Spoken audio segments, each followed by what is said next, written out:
Waalaikumsalam warahmatullahi wabarakatuh. Waalaikumsalam warahmatullahi wabarakatuh. Perkenalkan, kami dari kelompok 1 untuk membahas social studies bersama dengan rekan-rekan saya Indrawati, Muhammad Kiftirul Aziz, dan Muhammad Sabiri Firmansyah, dan saya sendiri Anis Eliani. Hari ini kami akan membahas tentang social studies dari National Council for the Social Studies atau NCSS.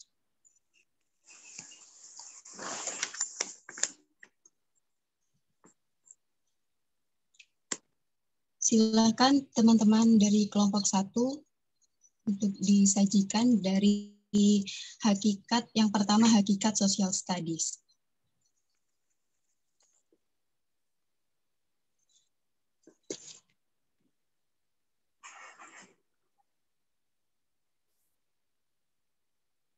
Saya Bu ya. Silakan Ibu Indra. Ya, saya mau menerangkan tentang hakikat social studies. Pada tahun 1992, NCSS mendefinisikan bahwa social studies is the integrated study of the social science and humanities to promote civic competence. Within the school program, social study provide coordinate systematic study drawing discipline as anthropology, archaeology, economics, geography, history, law, philosophy, political science, psychology, religion, and sociology, as well as a broad content from the humanities, mathematics, and natural science.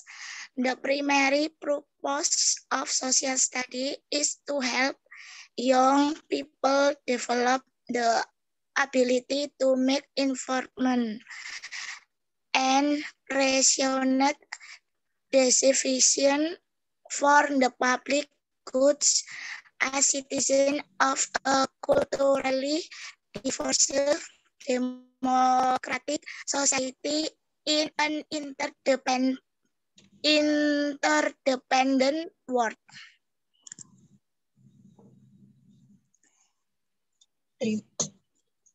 Jadi pada hakikatnya social study ini pada tahun 1992 ini merupakan mata pelajaran yang terpadu dari ilmu-ilmu sosial yang berasal dari humaniora untuk memperkenalkan kompetensi kewarganegaraan.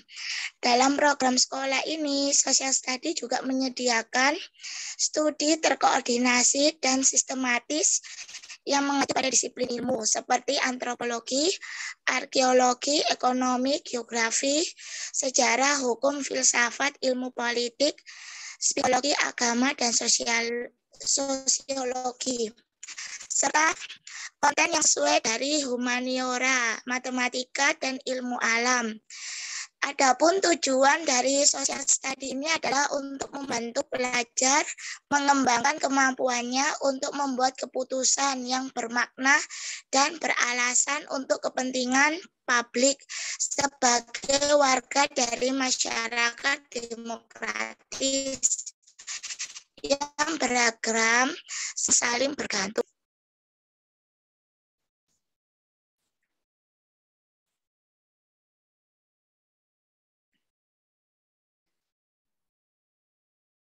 Baik, yang kedua, yang selanjutnya tentang tujuan social studies. Tujuan dari social studies antara lain yang pertama adalah partisipasi sosial dan kewarganegaraan tentang partisipasi efektif di kelas, sekolah, masyarakat negara, dan global.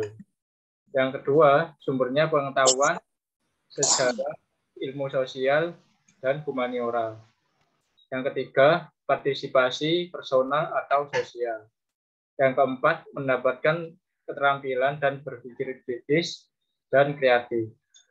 Yang kelima, dasar dalam melatih kemampuan menulis, mendengarkan, berbicara, dan menulis. Dan yang terakhir, yang keenam adalah ada nilai-nilai dalam masyarakat yang demokratis.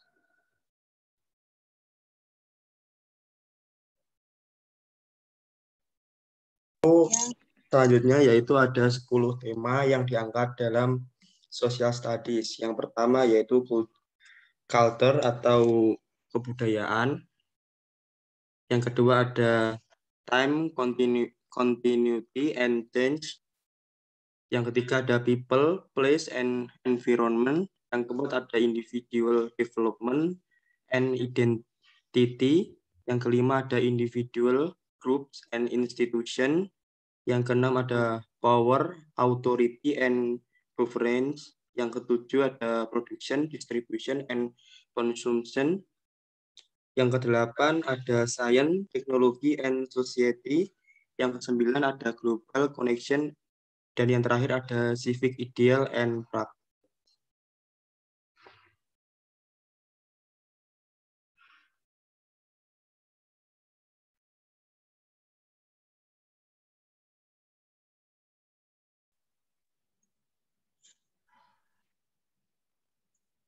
Kemudian yang selanjutnya ada paradigma dari social study sendiri. Di antaranya adalah meaningful, yakni bagaimana koneksi antara pengalaman siswa yang signifikan atau paling diingat oleh siswa. Kemudian challenging, menggunakan stimulasi dari latihan dari inquiry thinking atau berpikir secara inquiry. Kemudian ada berdasarkan value based, di mana mengevaluasi dari isu-isu etikal dan kontroversial. Kemudian aktif, involve student and teacher, itu menggabungkan atau menghadirkan antara murid dan siswa. Kemudian interpretif adalah lintas dari disiplin berbagai ilmu disiplin.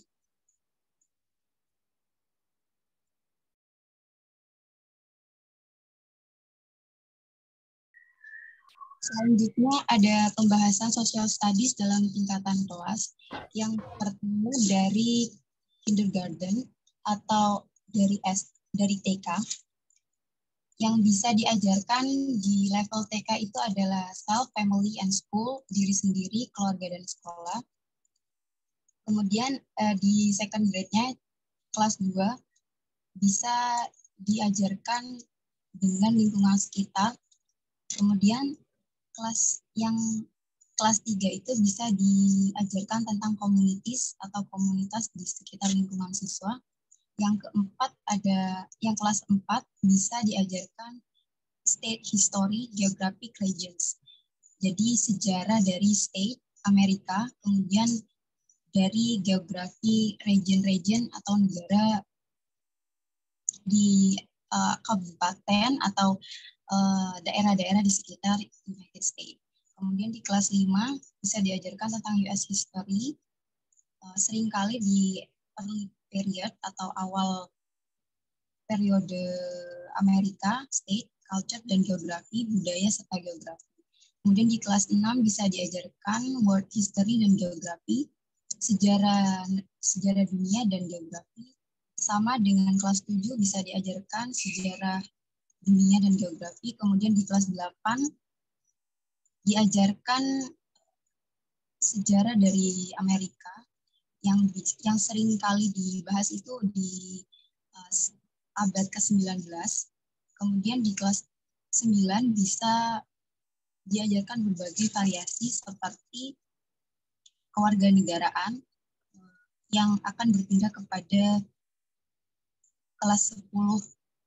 Itu bisa diajarkan tentang sejarah dunia. Kemudian di kelas 11 bisa diajarkan tentang sejarah Amerika Serikat. Seringkali jika di kelas 11 ini bisa diajarkan tentang abad ke-20. Kemudian di kelas 12 bisa diajarkan tentang pemerintahan dari United States atau pemerintahan dari Amerika, ekonomi, dan psikologi yang elektif.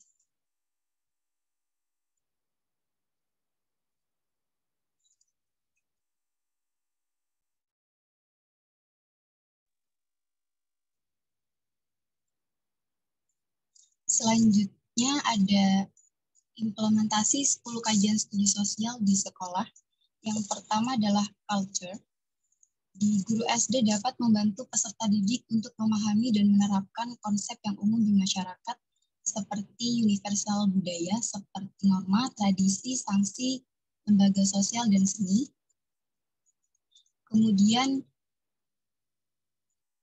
guru SMP sendiri dapat membantu peserta didik untuk mengeksplorasi hubungan antara asumsi, keyakinan, nilai-nilai budaya, tindakan, dan kebijakan di berbagai situasi dan fenomena seperti ketertinggalan budaya, asimilasi, akomodasi, dan kekuatan pengaruh tradisi terhadap pemikiran dan tindakan dalam kelompok sosial tertentu. Di guru SMA dapat membantu peserta didik memperdalam dan meningkatkan penerapan konsep budaya yang telah dipelajari seperti ketertinggalan budaya, asimilasi, akomodasi, dan dampak tradisi pada pemikiran dan tindakan dalam kelompok sosial dan kelompok budaya dengan realitas keagamaan budaya dalam masyarakat multikultural yang berbeda untuk meningkatkan kepentingan publik. Selanjutnya, ada time, continuity, and change yang akan dijelaskan oleh rekan-rekan dari kelompok 1. Selanjutnya yaitu time, continuity, and change. Pada pembelajaran di sekolah dasar, guru SD dapat membantu siswa untuk mengenali pandangan yang berbeda tentang masa lalu, memahami hubungan antara keputusan dan konsekuensi manusia, dan untuk pembelajaran di sekolah menengah pertama, guru dapat memfasilitasi pemahaman tentang konsep sejarah, penyelidikan, apresiasi perbedaan, perspektif sejarah yang dipengaruhi oleh pengalaman individu, nilai-nilai masyarakat, dan tradisi budaya dalam membentuk peristiwa sejarah, motif, tantangan, dan prestasi mereka. Serta peran faktor irasional yang tidak terduga. Untuk pembelajaran di sekolah menengah atas, guru dapat melibatkan peserta didik dalam analisis rekonstruksi masa lalu dengan masa kini dan mengekstrapolasi ke masa depan. Guru dapat membantu peserta didik untuk memanfaatkan pengetahuan tentang sejarah untuk membuat pilihan dan keputusan di masa sekarang.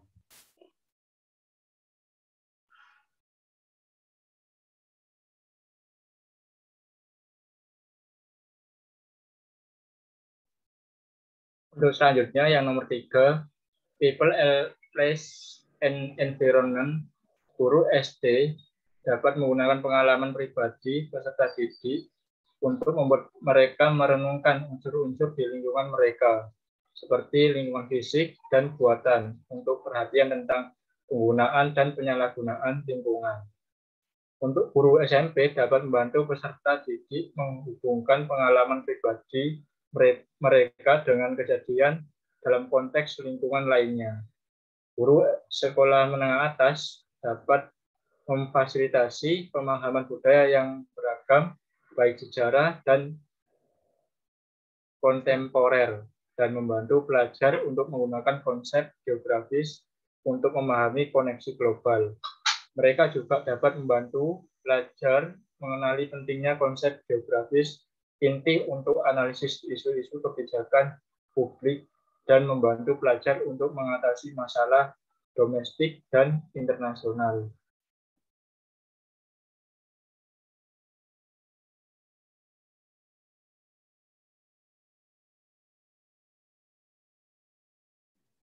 Selanjutnya yaitu implementasi yang keempat, yaitu individual development and identity. Pada pembelajaran di sekolah dasar, guru SD dapat memberikan kesempatan kepada siswa untuk memeriksa perubahan pribadi yang telah terjadi dalam diri mereka dari waktu ke waktu, terutama perkembangan fisik, minat pribadi siswa, dan gagasan tentang siapa mereka dan apa yang mereka yakini dapat mereka lakukan dan mereka capai. Guru juga dapat membantu peserta didik dalam mengeksplorasi kepribadian dan pandangan mereka sendiri dan untuk mempertimbangkan bagaimana suatu hal mungkin terjadi berdasarkan apa yang telah mereka lakukan dan bagaimana orang lain bereaksi terhadap mereka. Pada pembelajaran di SMP atau sekolah menengah pertama, Guru dapat memeriksa perilaku yang terkait dengan tekanan dari teman sebaya, konformitas, identitas pribadi, konsep diri, penyimpangan, stereotip, altruisme, harapan sosial, norma dan peran untuk mempertimbangkan perbedaan kepribadian dan individu untuk menghargai kesamaan dan perbedaan yang ada di antara manusia dalam budaya, kelompok usia, dan konteks sosial yang berbeda. Pada pembelajaran di SMP, guru juga dapat membantu siswa untuk menerapkan konsep dan prinsip psikologis untuk mengembangkan dan menjelaskan perkembangan pribadi, sosial, emosional, fisik, dan kognitif yang mereka sejauh ini, dan kemungkinan perubahan yang mungkin terjadi seiring waktu, seiring bertambahnya usia peserta didik.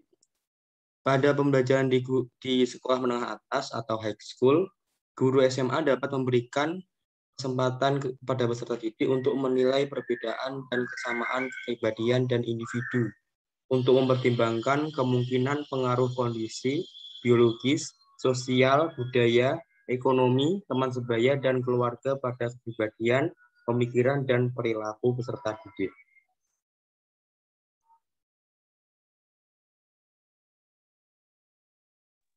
Yang selanjutnya ada individuals, groups, and institutions. Di guru SD harus memberikan kesempatan untuk mempelajari berbagai lembaga dan membantu peserta didik dalam mengenali ketegangan yang terjadi ketika tujuan, nilai, dan prinsip dari dua atau lebih lembaga atau kelompok bertentangan. Kemudian, di guru SMP dapat memberikan pengalaman yang bervariasi kepada peserta didik, di mana mereka dapat memeriksa cara-cara di mana lembaga memenuhi kebutuhan manusia, berubah dari waktu ke waktu, kemudian untuk mempromosikan kesesuaian sosial dan mempengaruhi budaya. Di guru SMA dapat membantu peserta didik memahami paradigma dan tradisi yang mendasari institusi sosial dan politik yang berkaitan dengan orang-orang dan kelompok yang mengatur diri mereka sendiri di sekitar lingkungan peserta didik.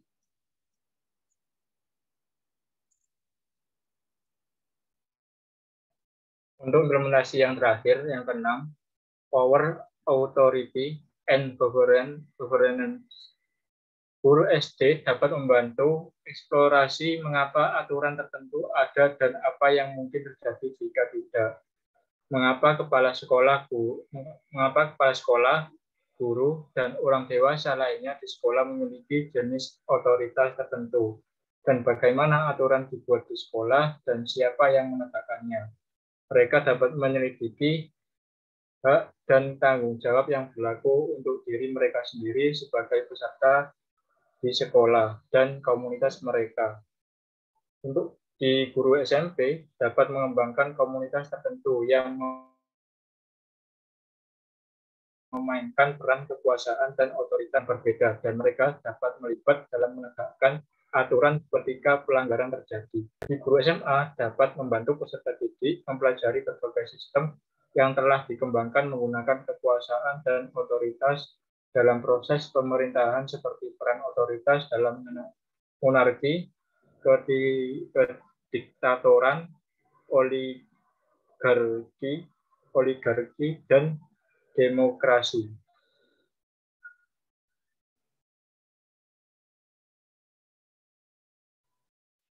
Untuk implementasi yang ketujuh dalam 10 kajian social studies di sekolah, yaitu production, distribution, and consumption. Pada pembelajaran di SD, guru SD dapat memperkenalkan peserta didik pada konsep ekonomi, tapi dengan ranah yang dasar. Keputusan ekonomi, membandingkan keputusan ekonomi pribadi dengan keputusan orang lain, dan mempertimbangkan konsekuensi dari keputusan tersebut pada diri mereka sendiri, serta pada kelompok, komunitas atau masyarakat, bangsa, dan pada dunia global. Pada pembelajaran di SMP, guru SMP dapat memperluas konsep dan prinsip ekonomi dan proses ekonomi dalam menangani masalah, menganalisis implikasi dan nilai-nilai yang mendasari pilihan tersebut, dan melatih membuat keputusan ekonomi yang beralasan. Pada pembelajaran di SMA, guru SMA dapat membantu peserta didik mengembangkan konsep dan proses ekonomi dari berbagai sistem ekonomi dan sosial politik dengan penekanan khusus pada pemeriksaan pilihan kebijakan ekonomi domestik dan kebijakan ekonomi global yang terkait dengan hal-hal seperti sumber daya, penggunaan, pengangguran, dan perdagangan.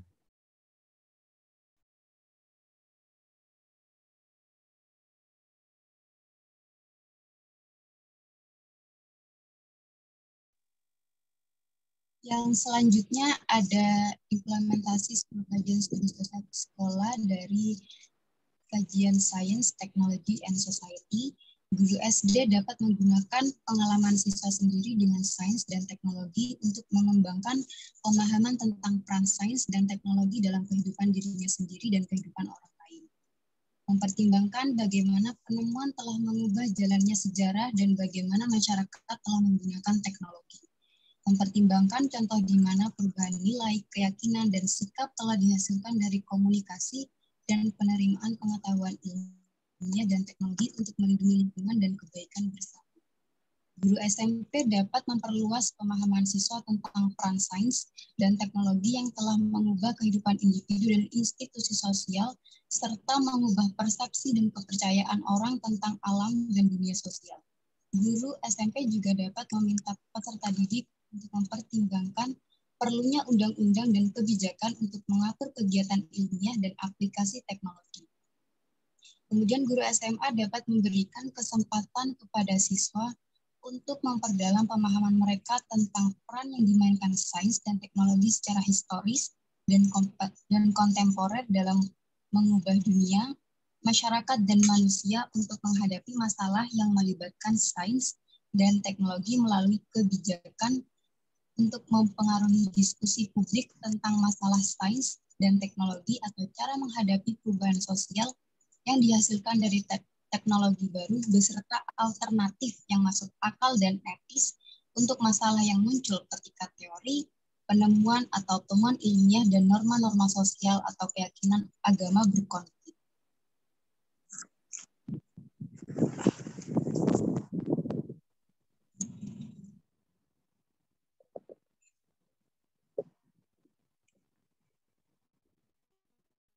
Yang ke-9, Global Connection, bahwa guru SD dapat memberikan contoh konflik kerjasama atau saling ketergantungan antar kelompok. Guru SMP juga bisa mendorong peserta didik untuk memulai analisis interaksi antara negara bagian dan bangsa beserta kompleksitas budayanya, menangani peristiwa dan perubahan global, mengeksplorasi penyebabnya, konsekuensi, dan solusi yang mungkin untuk masalah global yang terus-menerus terjadi.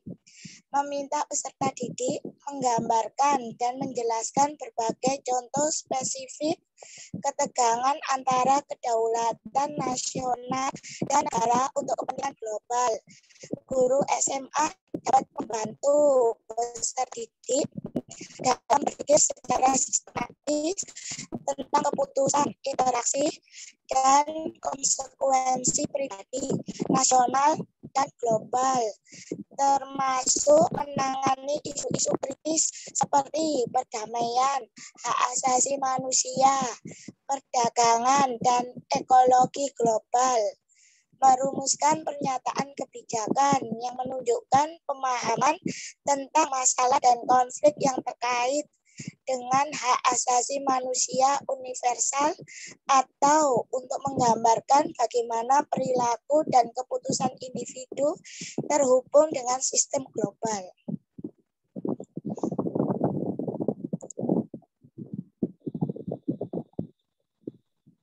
Yang terakhir ada civic ideals and practice.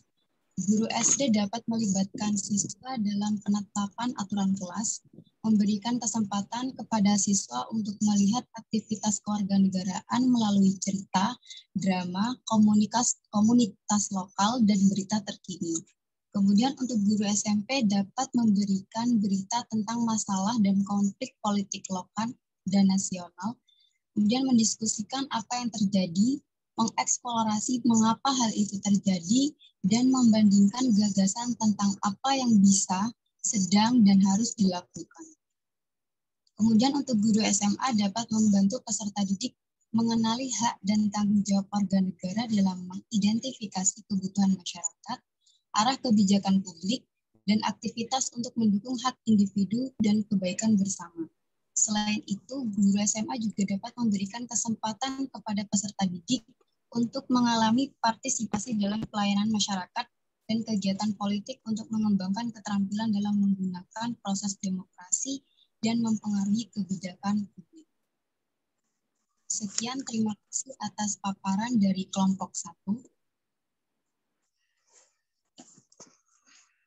Saya kembalikan kepada Bapak Jeki. Apakah akan dibuka langsung untuk sesi tanya jawab, Bapak?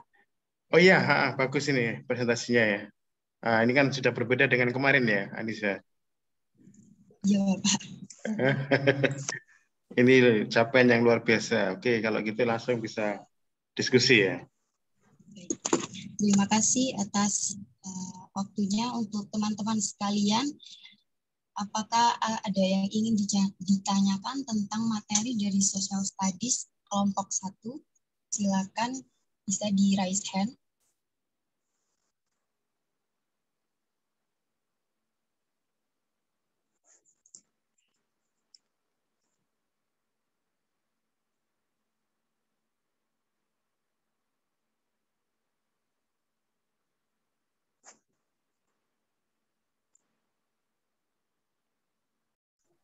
Ya, kita akhiri atau enggak ini? Karena Anda juga ada kuliah ya?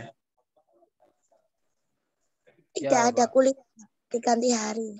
Oke, diganti hari. Baik, ini sudah jam segini ya.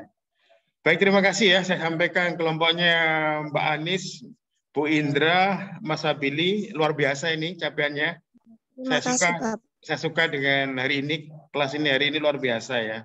Jadi, maksudnya ini benar-benar saya suka sekali ini ya dengan apa ya, dengan referensinya yang luar biasa, dan sehingga apa ya, membuat kita ternyata istilah pemahaman kita akan social studies akan berubah ya dengan apa ya, dengan presentasi hari ini ya.